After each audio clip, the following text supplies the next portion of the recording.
Hello and welcome to the Monday edition of Market Mantra, the program in which we give you a complete update on the economic news of the day. And today we'll also be taking calls from you, our listeners, on any queries that you may have on economic, business and stock market news. But do remember that we do not address company-specific queries. You can call us on 2331 4444, 2371 7106 and 2371-7117. And for listeners calling us from outside Delhi, we'll have to prefix the Delhi STD code 011 in front of these numbers. I am Anubha Rohatgi, and with me is my co-anchor in Hindi, Nikhil Kumar. नमस्कार, market मंत्र में आपका स्वागत है। रोज की तरह आज भी हम ताजा आर्थिक समाचार लेकर आपके पास हाजिर हैं। आज सोमवार है। आज हम कार्यक्रम में आपके सवाल भी शामिल करेंगे। आर्थिक, व्यापारिक और शेयर बाजार से जुड़े किसी भी विषय पर आप प्रश्न पूछ सकते हैं। आपको बता दें कि कार्यक्रम में हम किसी विशेष कंपनी या स्टॉक के बारे में जानकारी नहीं दे पाएंगे। प्रश्न पूछने के लिए आप इन नंबरों पर फोन कर सकते हैं 23314444, 23717106। तीसरा नंबर है 23717117। सवालों के जवाब देने और चर्चा के लिए हमारे साथ कार्यक्रम में आमंत्रित हैं आर्थिक विशेषज्ञ हरवीर सिंह जी। हरवीर जी, कार्यक्रम में आपका स्वागत है। शुक्रिया। और सबसे पहले न्यूज हेडलाइंस के साथ में है अनुभव Rohatgi. Thank you, Nikhil. Domestic stocks logged modest losses amid mixed global cues. Sensex closes below the 57,700 points. Nifty finishes near 17,200 level. And the rupee appreciates 15 paisa against the US dollar. मुख्य समाचारों पर नजर डालते हैं। वैश्विक बाजारों के मिले जुले रुख के कारण घरेलू शेयर बाजार में गिरावट। सेंसेक्स लुढ़ककर 57,700 के नजदीक पहुंचा। वहीं निफ्टी 17,200 अंक के आसपास। रुपया तो आज अमेरिकी डॉलर के मुकाबले 15 पैसे मजबूत हुआ।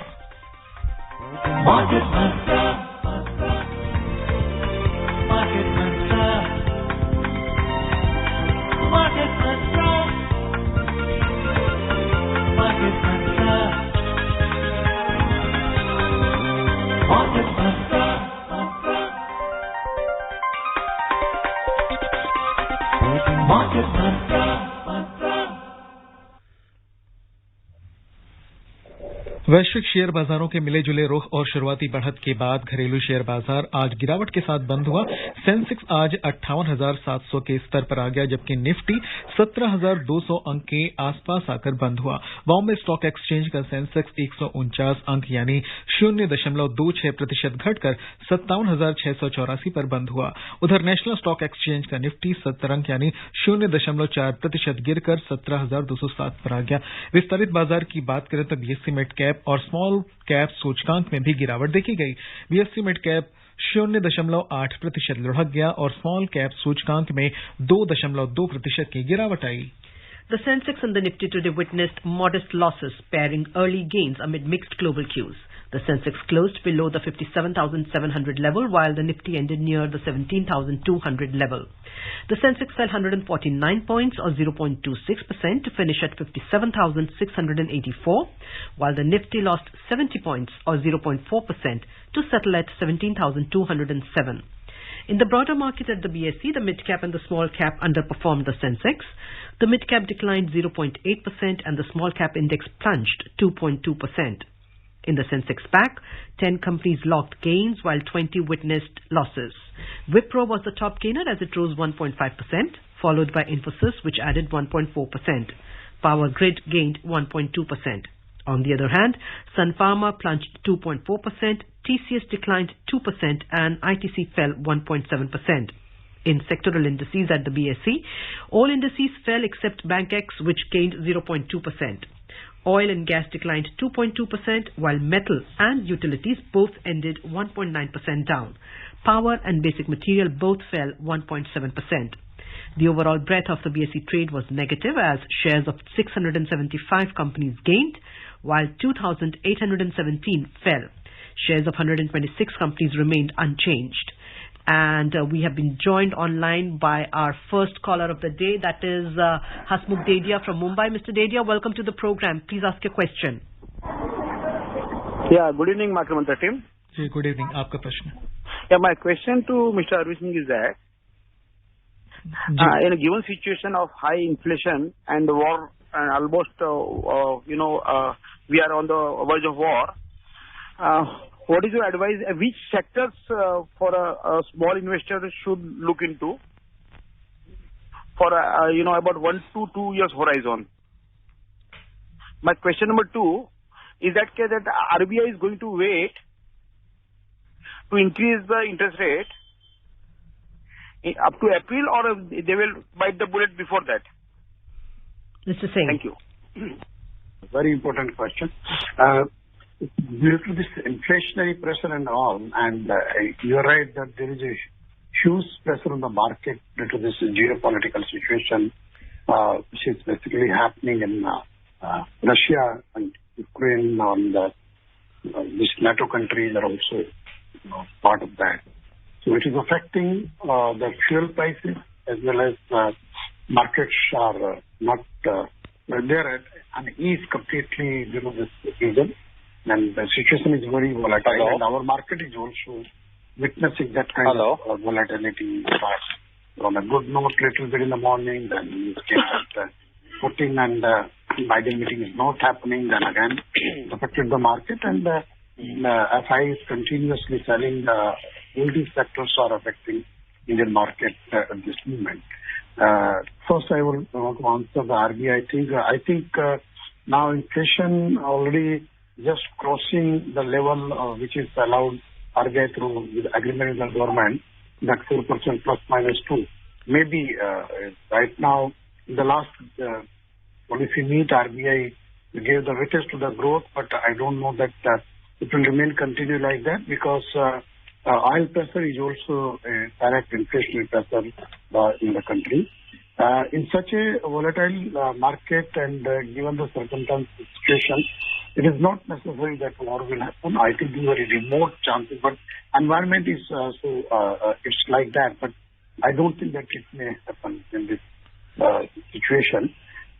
So there are some errors in sector. You can opt the sectors related to the agriculture, because agriculture is continuously growing. Rural economy is reasonably good in terms of earning, and the market for that kind of products have rural India. So you have to focus on in those areas like agrochemicals, fertilizer, and definitely this pharma and also our green. And IT is continuously, because IT is increasing worldwide as well as in domestic. And Mr. Singh, in fact, Skymet today itself said that chances of the monsoon being normal in 2022, it has said that monsoon is likely to be normal this year. So that's again good news from the farming sector point of view. Yes, I think in a very long period, we have seen 3 consecutive normal monsoon. And right. That's why we are seeing the reflection on the agriculture side also. Right. Production is continuously, we have seen record agriculture production this year with the second advance estimate right just last week, particularly food grain 316 million ton, and some other crop also touching the record level. So I hope that this year normal monsoon will also be good for a farmer as well as the country. जी, और इस बीच में हमारे साथ एक दूसरे collar हैं खजुराहो मध्य प्रदेश से Jitendra. Hello जी जितेंद्र, आपका प्रश्न. जी नमस्कार. हरवीर जी को भी नमस्ते. तो सर मेरे 2 क्वेश्चन है. एक क्वेश्चन है कि WTO में जो मतलब डेवलप्ड कंट्रियां हैं वो 10% का जो इशू उठाती हैं सब्सिडी वाला, इसके बारे में जरा बताइए. और दूसरा है BOP के बारे में, बैलेंस ऑफ पेमेंट के बारे में.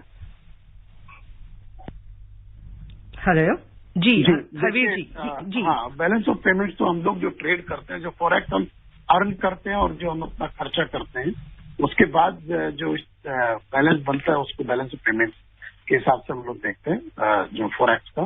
जहाँ तक WTO का आपने जिक्र किया, ये एग्रीमेंट ऑन एग्रीकल्चर जो है ये WTO का, उसमें हमने सबने एग्री किया है कि जो क्रॉप का जो एग्रीगेट जो कॉस्ट हो वैल्यू है उसका 10% से ज्यादा सब्सिडी नहीं दे सकते.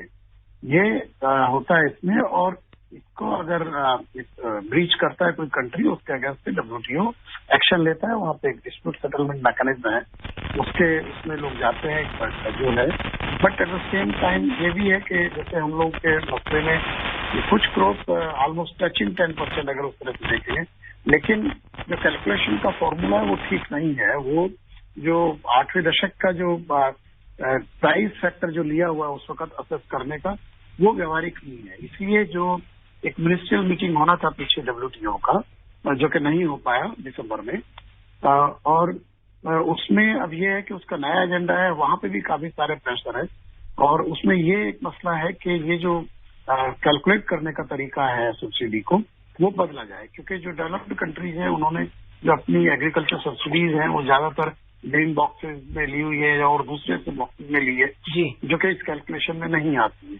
तो ये एक काफी बड़ा एक डिस्क्रिपेंसी है सब्सिडी कैलकुलेशन में। और डेवलपिंग कंट्रीज इंक्लूडिंग इंडिया, तो सब लोगों को मिलकर के मेरे ख्याल से जो नेक्स्ट मिनिस्ट्रियल है जिसमें एग्रीकल्चर के ऊपर फोकस है, उसमें शायद इस फॉर्मूले को बदलने के लिए दबाव डालना चाहिए। We have our next caller on with us, Gaurav from Ghaziabad. But before we take his call, let's go in for a commercial break. बड़े भैया, इस कहावत को जरा एक्सप्लेन तो करिए कि पानी यूं मत डाले जाओ, ऋतु देख के फसल उगाओ। सिंपल है छोटे, कि अपने लक्ष्य को दिमाग में रख कर इन्वेस्ट करना सीखो, पैसा ऐसे ही मत लगाते जाओ। ओ तो ये बात है। हाँ छोटे, अगर पढ़ाई के लिए या किसी की शादी के लिए जोड़ना है रुपया, तो उसी हिसाब से तो इन्वेस्ट करना पड़ेगा ना भैया। बड़े भैया, छोटे, भारत के सबसे बड़े स्टॉक एक्सचेंज NSE द्वारा निवेशकों के हित में जारी। Welcome back to the program Market Mantra, where we are taking calls from you, our listeners, today. And we have our listener Gaurav from Ghaziabad online. Gaurav, welcome to the program. Please ask your question. नमस्ते हरवीर जी, मेरा आपसे सवाल है कृषि विशेषज्ञ के तौर पे। एक खाद्य तृतीय राष्ट्रीय mission, national mission on oil seed and oil palm बनाया गया था। उसमें 11,000 करोड़ को लेके वो 10 लाख हेक्टर तक पाम ऑयल की खेती होने वाली है। लेकिन पाम ऑयल के क्या लॉन्ग टर्म इफेक्ट स्टडी किए थे सरकार ने? क्योंकि श्रीलंका जो है वो बंद करने वाला है पाम ऑयल का विस्तार और इवन प्रोडक्शन, क्योंकि इसके लिए मधुमक्खियां भी बाहर से आती हैं पॉलिनेशन के लिए। वो 550 लीटर भी लेता है, ऐसा सुना है उनकी रिपोर्टों में। तो हम लोग क्यों ये पाम ऑयल को ले रहे हैं? बस इसलिए कि सस्ता होता है, 40 रुपए और 350 रुपए कोकोनट होता है, इसलिए ले रहे हैं? या आप एज एक्सपर्ट आपसे जानना चाहता हूँ मैं, वाकई में क्या है कि किसानों को करना चाहिए या नहीं? 10 लाख हेक्टर का है अभी टारगेट, और 30 में तो और बड़ा टारगेट है। और पाम ऑयल हमारा कभी था नहीं, हम क्यों जा रहे हैं बाहर के दूसरियों की खेती? हम ट्रेडिशनल पे करें ना। Thank you. असल में देखिए, पाम ऑयल का जो oil seed and palm oil का जो मिशन है, उसमें जो सरकार का मानना है कि जो नॉर्थ ईस्ट के स्टेट्स है वहां पर इसके लिए एग्रो क्लाइमेटिक कंडीशन सुटेबल है, तो वहां पे ग्रो किया जाए इसको। और उसके लिए सिर्फ कल्टीवेशन जरूरी नहीं है, उसका जो प्रोसेसिंग है उसके लिए भी इंडस्ट्री के साथ टाई अप किया जाएगा, जो प्लान है उसमें। और क्योंकि इसमें ऑयल कंटेंट बहुत ज्यादा होता है, सामान्य जो ऑयल सीड है उसके मुकाबले करीब 2 से 3 गुना ऑयल कंटेंट होता है जो इसके बंचेज होते हैं ऑयल पाम की उसमें।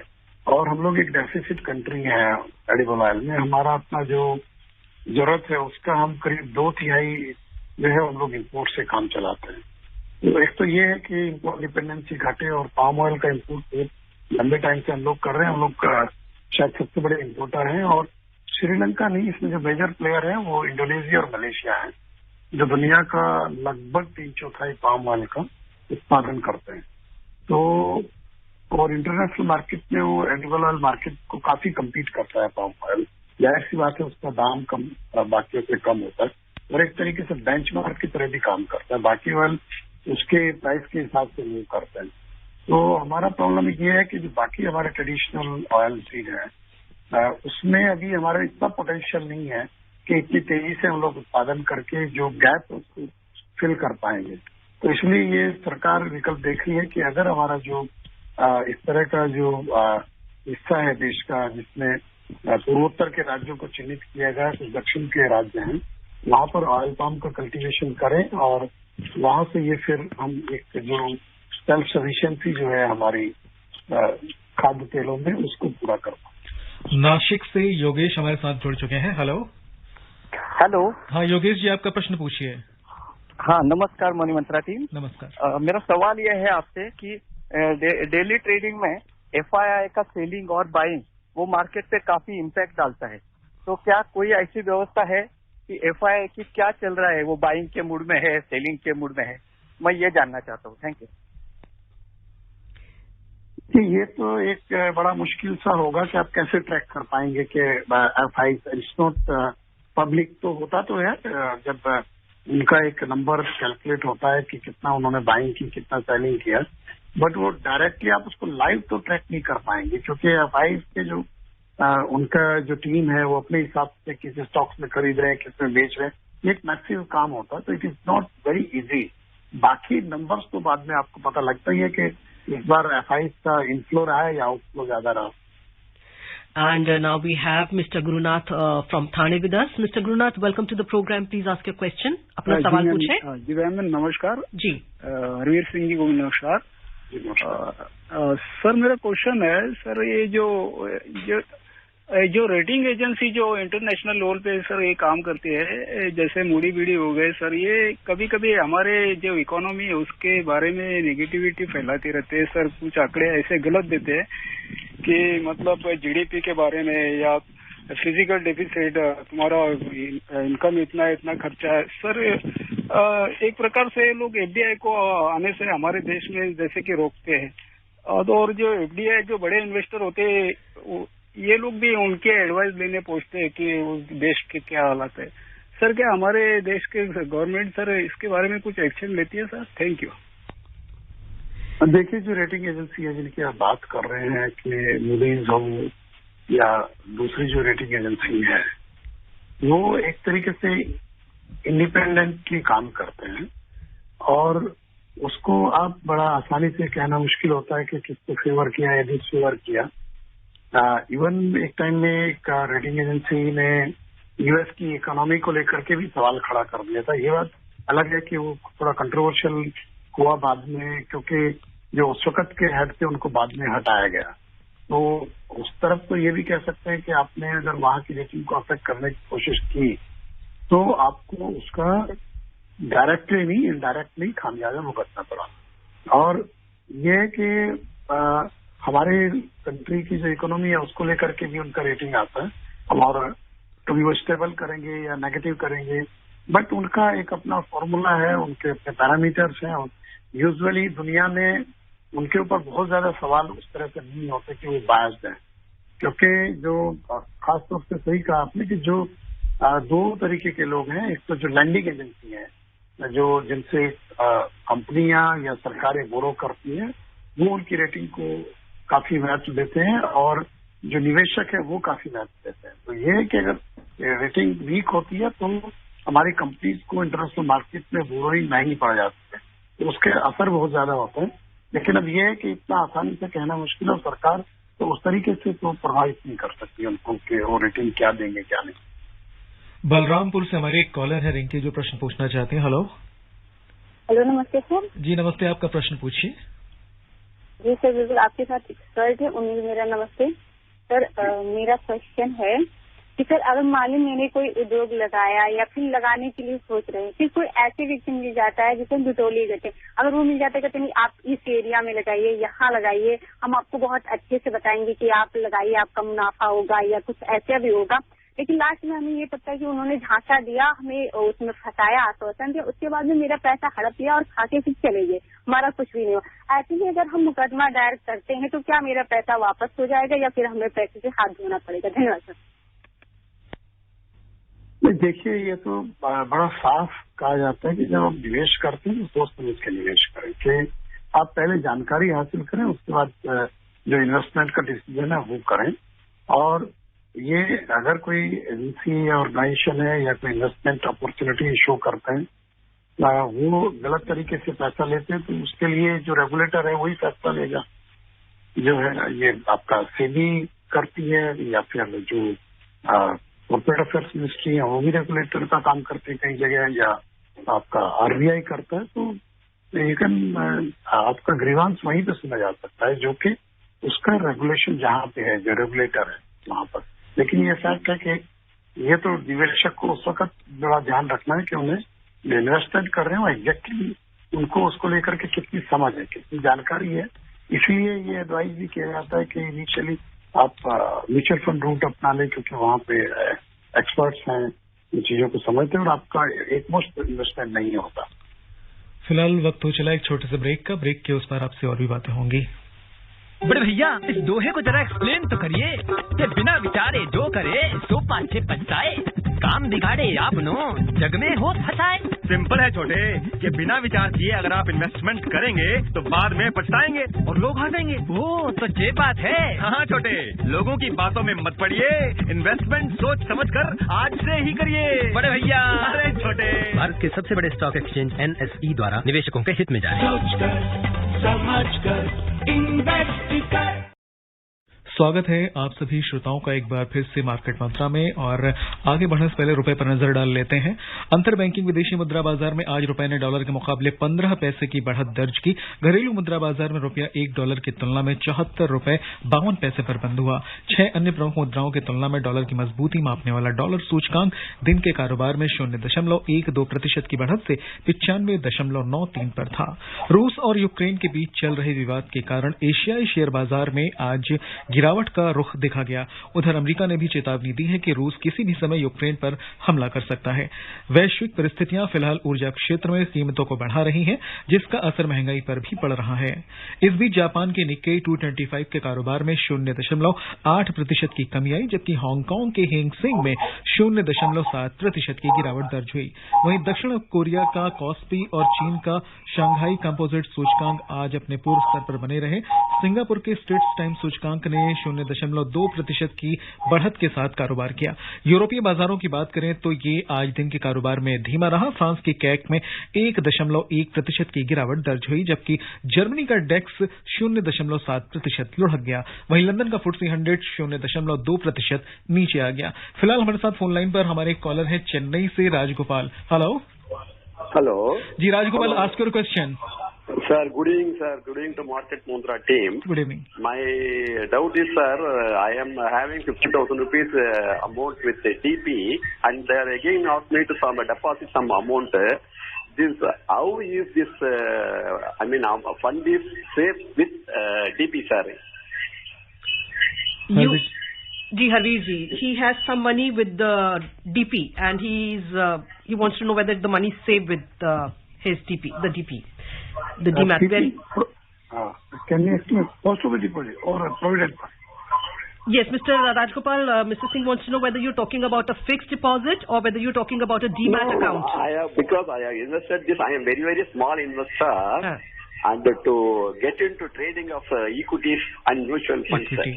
For that, I have deposited in 2016 50,000 rupees.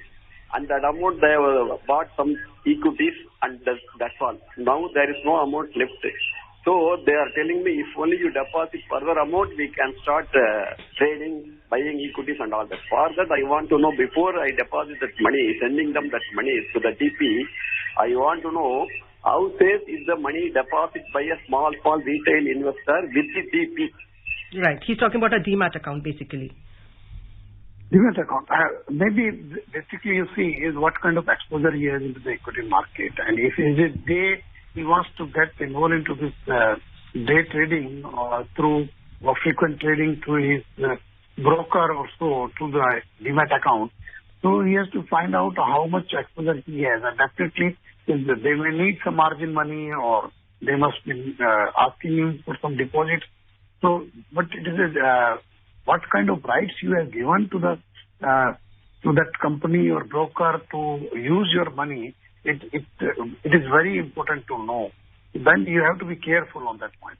Without knowing all the facts, you should not go ahead. Right, and before we move on to our next caller, let's have some more news. Oil prices today rose more than 0.5% amid tensions between Russia and Ukraine. However, fresh diplomatic efforts to resolve the Ukraine crisis provided some relief, which kept the gains in a limit. In intraday trade, Brent crude was trading around $94.10 per barrel, while WTI crude prices were at $91.60 per barrel.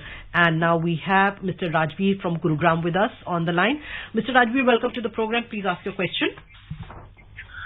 Thank you. मैं ये जानना चाहता हूँ, मेरे पास DHFL के कुछ share थे जो डीलिस्टेड हो गए अभी, सो मैं उनका क्या कर सकता हूँ? मैं कुछ हो सकता है उनका?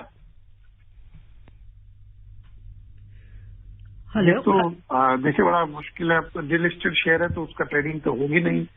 तो ये तो कंपनी का जो भी फाइनल आउटकम होगा उस वक्त आपको ये हो पाएगा कि उसकी इक्विटी का कोई अगर मान लिया क्या स्थिति है या बाई बैक करता है कोई शेयर्स को, तभी आपके लिए वो स्थिति बन सकती है, अदरवाइज मार्केट में तो ट्रेडिंग होगा नहीं.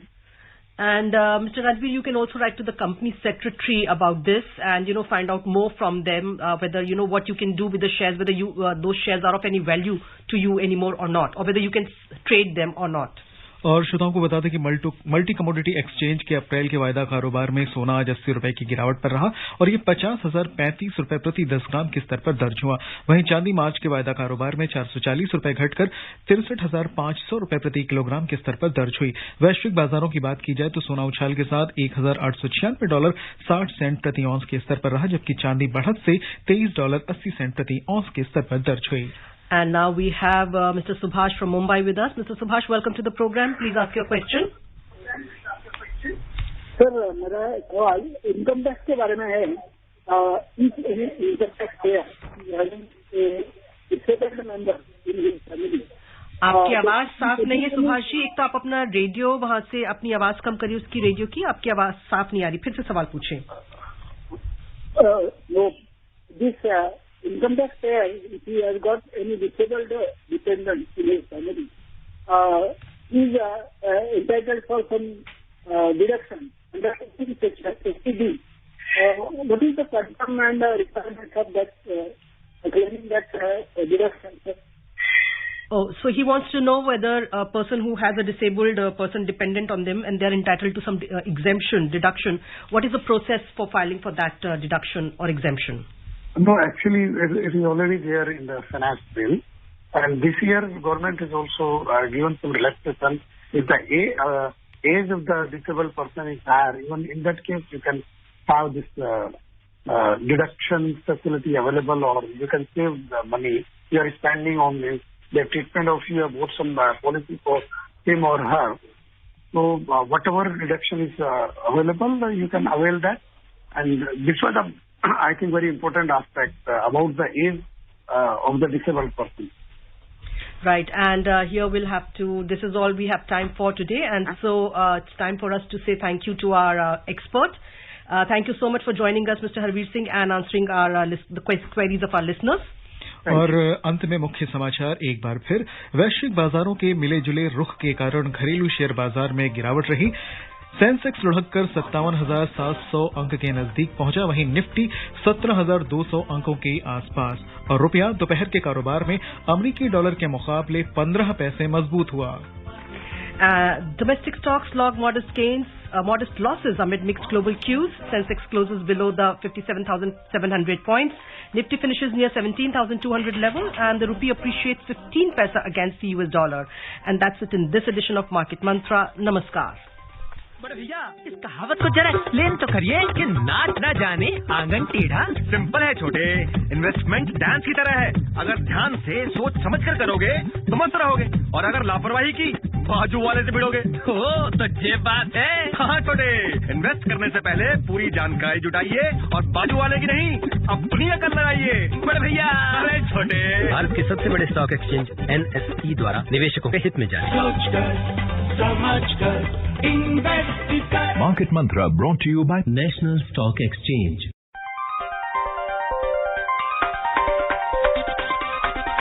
Market Mantra.